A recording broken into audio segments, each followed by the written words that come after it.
अशोकगढ़ का राजा भानु सिंह बहुत बुद्धिमान था। वो झूठी प्रशंसा करने वाले व्यक्तियों को बिल्कुल भी पसंद नहीं करता था, परंतु वो सनकी और घमंडी भी था। यही वजह थी कि उसकी प्रजा के सभी व्यक्ति उससे बहुत डरते थे। एक रात जब राजा अपने बिस्तर पर लेटा आराम कर रहा था, तो वो सोचने लगा। मेरे पास इतनी धन दौलत है, इतना बड़ा राज्य है, लेकिन इस राज्य में मेरा कोई भी मूल्य नहीं है। मेरा मूल्य इस धन दौलत से ज्यादा ही होना चाहिए। राजा की सारी रात इसी कश्मकश में गुजरती है। वो सुबह होते ही मंत्री को बुलाता है और मंत्री से कहता है। मंत्री जी, आप हमारे राज्य के सबसे बुद्धिमान व्यक्ति हैं, इसीलिए हम आपसे अपना मूल्य जानना चाहते हैं। हम इतने महत्वपूर्ण व्यक्ति हैं, आखिर हमारा तो कुछ मूल्य होगा ही।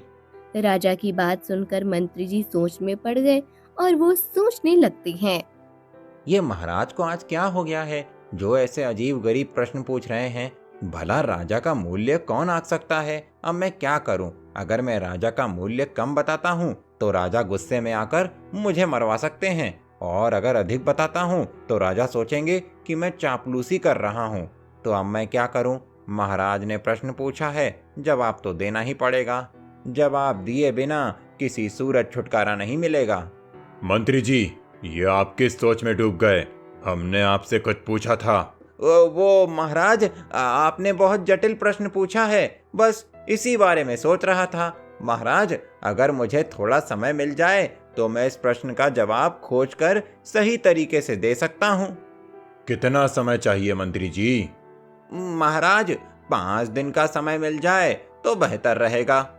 ठीक है मंत्री जी, तुम्हें 5 दिन का समय दिया जाता है, लेकिन 5 दिन के बाद यदि तुम जवाब ना दे सके तो तुम्हारी खैर नहीं, तुम सजा के लिए तैयार रहना।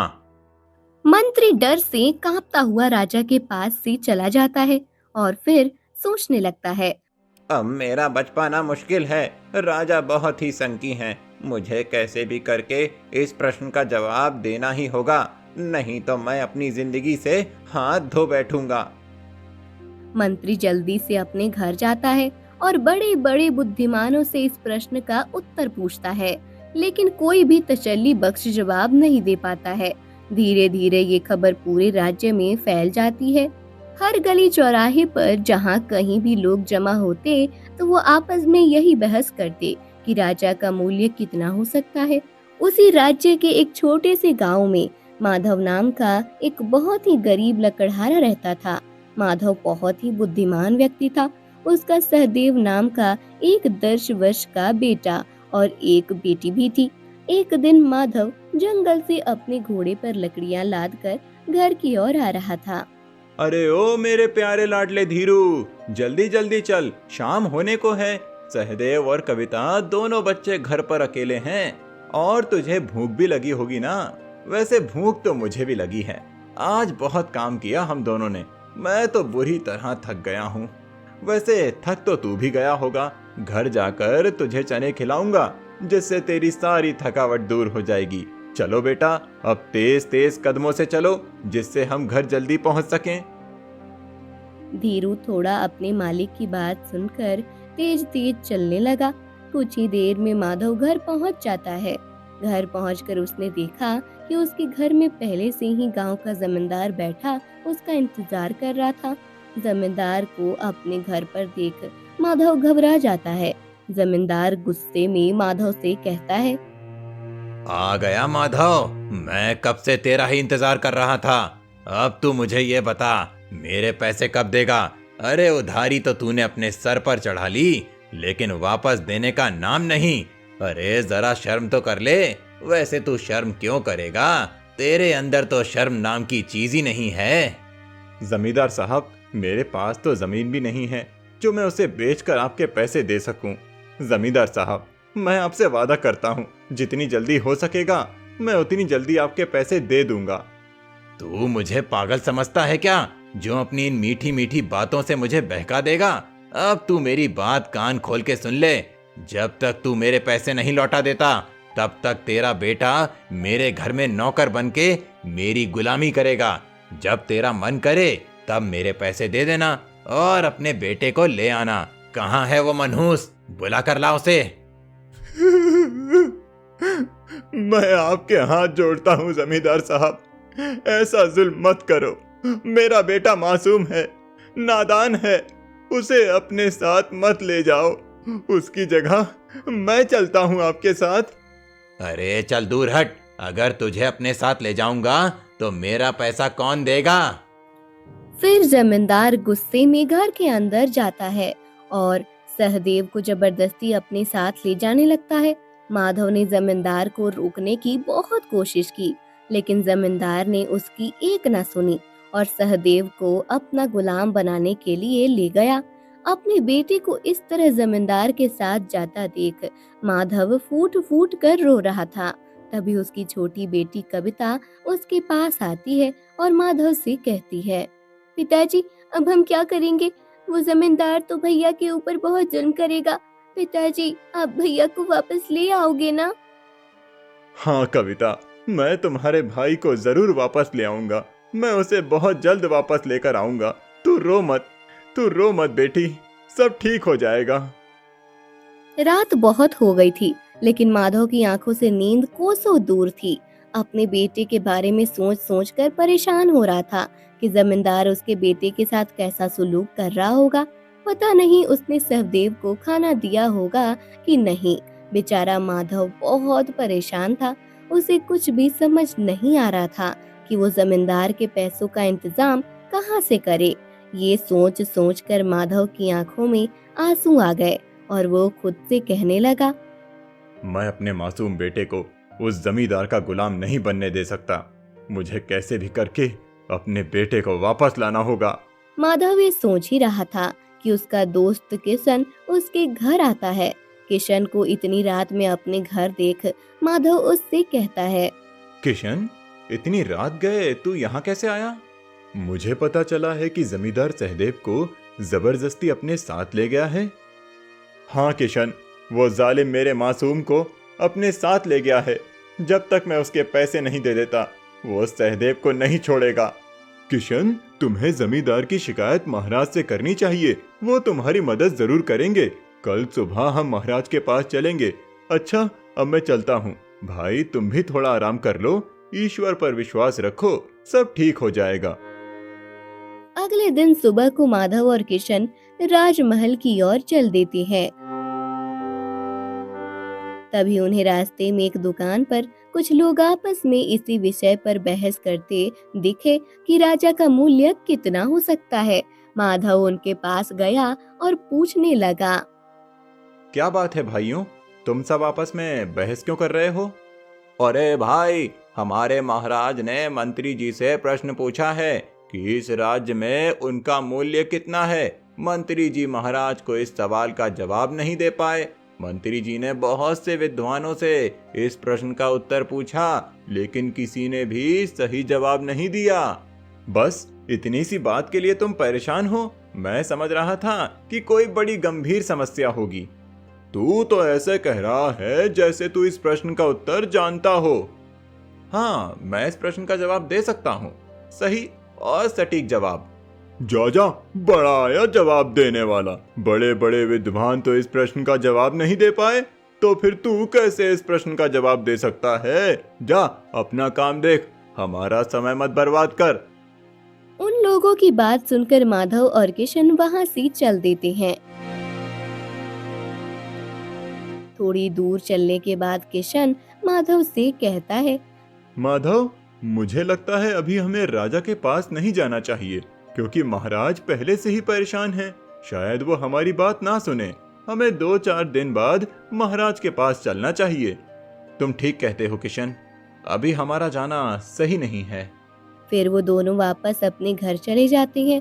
दूसरी तरफ मंत्री जी बहुत परेशान हो रहे थे और सोच रहे थे, 5 दिन का समय पूरा होने में केवल 1 ही दिन बाकी है और मैं महाराज के प्रश्न का उत्तर अभी तक नहीं खोज पाया। अगर कल तक मैंने सही जवाब नहीं पता लगाया तो मेरी खैर नहीं।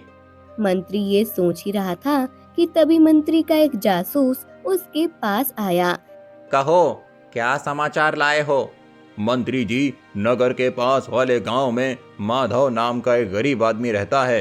वो बड़े ही विश्वास के साथ आज लोगों से कह रहा था कि वो राजा का मूल्य बता सकता है। अगर आप कहें तो मैं उसे बुलाकर ला सकता हूँ। ये भी कोई पूछने की बात है? इस वक्त अपनी जान बचाने के लिए मैं गधे को भी अपना बनाने को तैयार हूँ। जाओ जल्दी से उस आदमी को मेरे पास लेकर आओ। जासूस कुछ ही देर में माधव को मंत्री जी के पास ले आता है। तो तुम ही हो वो आदमी जो महाराज के प्रश्न का जवाब जानते हो। अब जल्दी तुम मुझे राजा के मूल्य के विषय में बताओ। इतनी जल्दी भी क्या है मंत्री जी, थोड़ा धीरज रखिए, मैं राजा को खुद उनका मूल्य बता दूंगा। नहीं, तुम्हें राजा को नहीं, मुझे राजा का मूल्य बताना होगा। मैं तुम्हें नहीं बता सकता, मैं उस प्रश्न का जवाब सिर्फ महाराज को ही दूंगा। मुझे उनसे कुछ और बात भी करनी है। अगर तुमने मुझे राजा का मूल्य नहीं बताया तो मैं तुम्हारी गर्दन धड़ से अलग कर दूंगा। मंत्री जी, ऐसी मूर्खता भूल कर भी मत करना। यदि मैं मर गया तो राजा का मूल्य कौन बताएगा? और अगर राजा को उसके मूल्य के विषय में कोई ना बता सका तो राजा आपको ही सूली पर चढ़ा देंगे। माधव की बात सुनकर मंत्री जी घबरा गए और फिर माधव से कहने लगे, ठीक है, तुम कल मेरे साथ दरबार में चलना और महाराज को उनका मूल्य बता देना। अगले दिन मंत्री जी माधव को लेकर दरबार में पहुंच जाते हैं। मंत्री जी, तुम हमारे प्रश्न का उत्तर खोज पाए या नहीं? महाराज, मेरी ओर से आपके प्रश्न का जवाब माधव को देने की आज्ञा दी जाए। जवाब तुम दो या ये आदमी, मुझे इससे कोई फर्क नहीं पड़ता। बताओ माधव, इस राज्य में हमारा क्या मूल्य है? महाराज, मेरी बात ध्यान से सुनिए। आप राजा हैं, इसीलिए लोग आपको कीमती समझते हैं। लेकिन राजा आपको आपके भाग्य ने बनाया है, क्योंकि आप एक राजा के बेटे के रूप में पैदा हुए। अगर आपका भाग्य आपका साथ छोड़ दे तो आपकी कोई खास कीमत नहीं रह जाएगी। सोचिए, अगर आप अभी अपना राजपाट छोड़ दें और अपना जीवन बिताने के लिए मजदूरी करने लगें तो आपको कोई भी 2 आने से अधिक मजदूरी नहीं देगा। यही आपका वास्तविक मूल्य है। माधव की बात सुनकर मंत्री जी घबरा गए और वो सोचने लग गए। ये मूर्ख मुझे मरवा के ही छोड़ेगा। इसने महाराज के प्रश्न का कैसा ऊट पटांग जवाब दिया है। अब मेरी खैर नहीं। पता नहीं महाराज मुझे क्या सजा देंगे। हे ईश्वर, मैंने कौन सा जुल्म किया था जिसकी सजा मुझे मिलने वाली है। माधव का जवाब सुनकर राजा गहरी सोच में पड़ गया। राजा को इस तरह देखकर बाकी के दरबारी भी सोचने लगे कि आज इस आदमी की खैर नहीं। इसने राजा का मूल्य सिर्फ 2 आने बताया है। कुछ देर सोच में पड़े रहने के बाद महाराज बोले, माधव, तुमने बिल्कुल ठीक कहा। हमारा मूल्य 2 आने से अधिक नहीं है। हमें खुशी है कि तुम में सच्चाई कहने की हिम्मत है। आज तक किसी ने हमारे सामने इतनी सफाई और निडरता से बात नहीं की। तुम निडर ही नहीं, समझदार भी हो। जिस तरह तुमने मेरे सवाल का सही और सटीक जवाब दिया है, उससे तुम्हारी कूटनीति की समझ साफ दिखती है। इसीलिए आज से मैं तुम्हें अपना कूटनीतिक सलाहकार नियुक्त करता हूँ। महाराज, इतने महत्वपूर्ण पद पर नियुक्त करने से पहले आप सोच लीजिए। इसमें सोचना ही क्या है? तुम में बड़े लोगों की भांति सूझबूझ है। हमने ये देखकर ही तुम्हें इतना महत्वपूर्ण पद दिया है। महाराज, मैं वादा करता हूँ इस पद की गरिमा को कभी कोई ठोस ना आने दूंगा। माधव, तुम अपने बारे में बताओ। मैं तुम्हारे बारे में जानना चाहता हूँ। महाराज, मैं पास वाले गांव का ही रहने वाला हूँ। अभी 2 साल पहले ही एक बीमारी के चलते मेरी पत्नी का इंतकाल हो गया था। मेरी एक बेटी और एक बेटा है। मैंने अपनी पत्नी के इलाज के लिए गांव के जमींदार से थोड़ा सा धन ब्याज पर लिया था, लेकिन मैं उसका धन समय पर ना दे सका। इसीलिए वो मेरे बेटे को अपना गुलाम बनाकर ले गया। जब तक मैं उसका धन नहीं लौटा देता तब तक वो मेरे बेटे को नहीं छोड़ेगा। माधव की बात सुनकर राजा को बहुत गुस्सा आता है। उस जमींदार की इतनी हिम्मत जो गरीब मजलूम लोगों पर इतना जुल्म ढा रहा है। सिपाहियों, जाओ इसी वक्त उस जमींदार को मेरे पास पकड़ कर लाओ। कुछ देर में सिपाही जमींदार और माधव के बेटे सहदेव को राजा के सामने पेश कर देते हैं। जमींदार, ये मैं क्या सुन रहा हूँ कि तुम गरीब लोगों की मजबूरी का फायदा उठाते हो। तुमने माधव के बेटे को अपना गुलाम क्यों बनाया? महाराज, माफी चाहता हूँ। मैं माधव के बेटे को अपने साथ जरूर ले गया था, लेकिन मैंने इसकी देखभाल अपने सगे पुत्र से ज्यादा की है। अगर आपको मेरी बात का विश्वास नहीं होता तो आप खुद इस बच्चे से पूछ सकते हैं। मैं तो बस इसे अपने साथ इसीलिए ले गया था जिससे माधव जल्दी से जल्दी मेरा धन लौटा दे। क्यों सहदेव, क्या जमींदार सही कह रहा है? उसने तुम्हें अपने पुत्र की तरह रखा था। हाँ महाराज, जमींदार साहब सही कह रहे हैं। ये बहुत अच्छे इंसान हैं। इन्होंने मेरा बहुत ख्याल रखा था। ठीक है जमींदार, तुम जा सकते हो। हम कल तक तुम्हारा धन तुम्हारे घर पहुंचा देंगे। फिर जमींदार अपने घर चला जाता है। जमींदार के जाने के बाद महाराज मंत्री जी से कहते हैं, मंत्री जी, हमें इस बात की बहुत खुशी है कि तुमने माधव के रूप में हमें एक अनमोल हीरा लाकर दिया है, परंतु साथ ही इस बात का भी बहुत दुख है कि तुम हमारे साधारण से एक प्रश्न का जवाब न दे सके, जबकि माधव ने बड़ी सरलता से और निडरता के साथ इस प्रश्न का उत्तर दे दिया। मंत्री जी, हम आज तक सभी महत्वपूर्ण मसलों पर आपके साथ विचार विमर्श किया करते थे, लेकिन आज से हम ये जिम्मेदारी माधव को सौंपते हैं। महाराज, जैसी आपकी इच्छा। दरबार के समाप्त होने पर मंत्री जी बहुत गुस्से में थे और वो खुद से कहते हैं, मैं अपना ये अपमान सहन नहीं कर सकता। एक आम सा आदमी मेरी जगह महाराज को सलाह दिया करेगा। मैं ऐसा नहीं होने दूंगा। जब मंत्री जी की पत्नी मंत्री को इतने गुस्से में देखती है तो वो मंत्री से पूछती है, क्या बात है स्वामी, तुम आज इतने गुस्से में क्यों हो? एक मामूली इंसान की वजह से मुझे सबके सामने बुरी तरह से अपमानित होना पड़ा। महाराज ने मुझे सलाहकार के पद से हटाकर उसे सलाहकार के पद पर नियुक्त कर दिया है। अब ये तो महाराज ने अच्छा नहीं किया, ये तो सरासर आपका अपमान है। मैं उस माधव को छोड़ूंगा नहीं जिसकी वजह से मुझे ये शर्मिंदगी उठानी पड़ी है। मैं उससे बदला जरूर लूंगा, लेकिन मेरी समझ में नहीं आ रहा है कि उस आदमी से बदला कैसे लूं। स्वामी, मेरे दिमाग में एक योजना है। यदि महाराज के सामने माधव को झूठा साबित कर दें तो बड़ी आसानी से माधव से बदला लिया जा सकता है। लेकिन महाराज के सामने मैं माधव को झूठा कैसे साबित करूंगा? आपको अपने किसी अत्यंत विश्वसनीय व्यक्ति को इस योजना में शामिल करना होगा। फिर मंत्री की पत्नी अपनी योजना बताने लगी।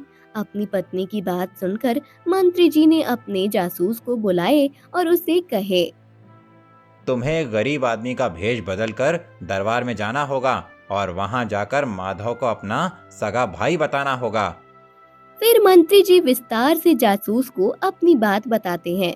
जासूस गरीब आदमी का भेष बदलकर दरबार में पहुंच जाता है और सबके सामने माधव से बोला, माधव मेरे छोटे भाई, घर से भागकर तुमने ठीक नहीं किया। मैं तेरी खोज में कहां कहां नहीं भटका। चल मेरे भाई, अब घर चल, सभी लोग तेरा इंतजार कर रहे हैं। कौन हो तुम? मैं तुम्हें नहीं जानता। तुम्हें कोई गलतफहमी हुई है। मैं तुम्हारा भाई नहीं हूँ। ऐसा मत कहो माधव। माना कि महाराज को झूठी कहानी सुनाकर तू उनका सलाहकार बन बैठा है। अब इसका मतलब ये तो नहीं कि खून के रिश्ते को तुम बिल्कुल भूल जाओ। अरे भाई, क्यों झूठ पे झूठ बोले जा रहे हो?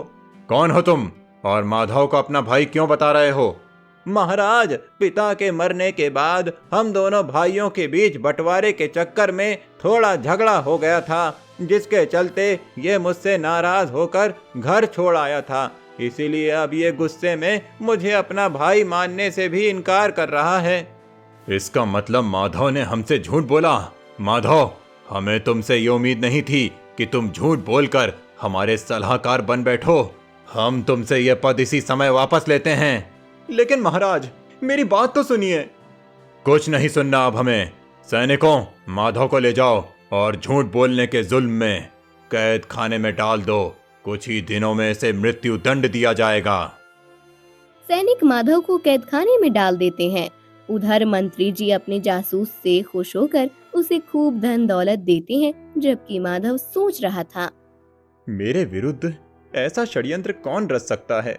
मेरी तो किसी से कोई दुश्मनी भी नहीं है, लेकिन मुझे सच का पता तो लगाना ही होगा। आखिर वो आदमी कौन था और मुझे अपना भाई क्यों बता रहा था? तभी माधव के दिमाग में एक योजना आई। उसने एक सैनिक को अपने पास बुलाया और उससे कहने लगा, भाई, मैं एक बार महाराज से मिलना चाहता हूँ। आपकी बहुत मेहरबानी होगी अगर मेरा ये संदेश महाराज तक पहुँचा देंगे। ठीक है, मैं तुम्हारा संदेश महाराज तक पहुँचा दूंगा। सैनिक माधव का संदेश राजा तक पहुंचा देता है। उसके बाद राजा माधव को अपने पास बुलाता है। कहो माधव, क्यों मिलना चाहते थे हमसे? महाराज, मेरे पास ये मेरी माँ की कान की बाली है। मैं ये बाली महारानी को भेंट में देना चाहता हूँ। ये मेरी आखिरी इच्छा है और मरने वाले की आखिरी इच्छा पूरी की जाती है। ठीक है माधव, अगर तुम्हारी ये आखिरी इच्छा है तो जरूर पूरी की जाएगी। परंतु एक बाली का महारानी जी क्या करेंगी? वो एक कान में तो बाली पहनेंगी नहीं, दूसरी बाली कहाँ पर है? महाराज, मेरे पास सिर्फ ये एक ही बाली है। बंटवारे के समय ये एक बाली मेरे हिस्से में आई थी और दूसरी बाली मेरे बड़े भाई के हिस्से में। अगर आपको दूसरी बाली चाहिए तो वो आपको बड़े भाई के पास मिल सकती है। ठीक है माधव, दूसरी बाली हम तुम्हारे बड़े भाई से ले लेंगे। उसके बाद महाराज उस जासूस को बुलवाते हैं जो अपने आप को माधव का बड़ा भाई बता रहा था। तुम्हारे छोटे भाई माधव ने मुझे ये कान की बाली दी है। वो ये बाली महारानी जी को देना चाहता है। इस बाली के साथ की दूसरी बाली तुम्हारे पास है। हम चाहते हैं कि तुम वो बाली हमें दे दो। महाराज, मेरे पास ऐसी कोई बाली नहीं है। अगर मेरे पास ऐसी बाली होती तो मैं अवश्य ही आपको लाकर दे देता। तुम झूठ बोल रहे हो। माधव ने मुझे बताया था कि दूसरी बाली बंटवारे में तुम्हें ही मिली थी। महाराज, मेरा यकीन कीजिए, मेरे पास ऐसी कोई बाली नहीं है। इसका मतलब हम झूठ बोल रहे हैं। अभी पता चल जाएगा कि तुम्हारे पास वो बाली है कि नहीं। फिर महाराज कैद खाने से माधव को बुलवाते हैं और माधव से कहते हैं, माधव, तुमने तो कहा था कि दूसरी बाली तुम्हारे बड़े भाई के पास है, लेकिन ये तो मना कर रहा है। भैया, आप महाराज को वो बाली दे क्यों नहीं देते? जरा सोचो, जब महारानी जी वो बाली पहनेंगी तो हमारे कुल का कितना नाम रोशन होगा। माधव की बात सुनकर जासूस सोचने लगा, मैं तो खुद अपने ही जाल में फंस गया। अब मैं इन्हें बाली कहाँ से लाकर दूं? बाली तो मेरे पास है ही नहीं। अगर मैं बाली देने से इनकार करता हूँ तो राजा क्रोध में आकर मुझे फांसी चढ़ा देंगे। यदि मैं अपनी सच्चाई बता दूंगा तो मेरी जान बच सकती है। ये सोचकर जासूस तुरंत महाराज से कहता है, मुझे माफ कर दो, मैं माधव का भाई नहीं हूँ। मैंने आपसे झूठ कहा था। तो फिर तुम कौन हो और तुमने हमसे झूठ क्यों बोला? महाराज, मैंने ये सब नाटक मंत्री जी के कहने पर किया था। मंत्री जी माधव से बदला लेना चाहते थे क्योंकि आपने उन्हें सलाहकार के पद से हटाकर माधव को अपना सलाहकार घोषित कर दिया था। मंत्री जी इतनी नीचता पर उतर आएंगे, इसकी तो हमने कभी कल्पना भी नहीं की थी। माधव, इस आदमी ने तो मंत्री जी के इशारे पर हमसे झूठ बोला, लेकिन तुमने इसके इशारे पर बाली से संबंधित झूठ हमसे बोला। महाराज, मैं अगर आपसे झूठ ना बोलता तो मंत्री जी के षड्यंत्र का भांडा कैसे फूट पाता और मैं निर्दोष होकर भी कैद खाने में ही सड़ता रहता। तुमने बिल्कुल दुरुस्त कहा माधव, हम तुमसे बहुत खुश हुए, लेकिन तुम्हारे पास ये बाली कहाँ से आई थी? महाराज, ये बाली मेरी माँ की आखिरी निशानी है। बस आप यूं ही समझ लीजिए कि ये मेरी माँ का आशीर्वाद जो हमेशा मेरे साथ ही रहता है। माधव, तुमने आज अपनी बुद्धिमानी से हमारी आंखें खोल दी। हम आज और इसी वक्त तुम्हें फिर से अपना सलाहकार नियुक्त करते हैं और आदेश देते हैं कि मंत्री जी को गिरफ्तार करके कैद खाने में डाल दिया जाए। इस घटना के बाद मंत्री को कैद खाने में डाल दिया गया और माधव एक बार फिर से राजा का सलाहकार बनकर एक खुशमय जीवन बिताने लगा।